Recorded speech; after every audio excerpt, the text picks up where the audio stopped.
4 வார்த்தை தான் கத்து கொடுப்பேன். அதை கேட்டு அந்த ஆள் அசந்து போயிடுவார். चार चारे चार वो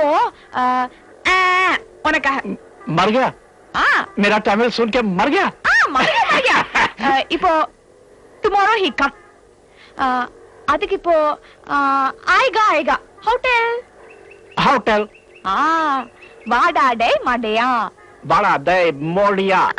மடையா मड़िया वाड़ा दे मड़िया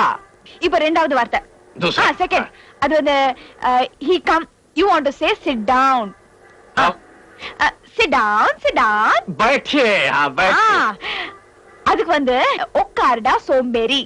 उक्कारेड़ा सोंबेरी சோம்பேறி उक्कारेड़ा सोंबेरी வெரி குட் கரெக்ட் இப்போ third அது வந்து he talk Tamil you talk what you say you say வாய மூடுடா வாய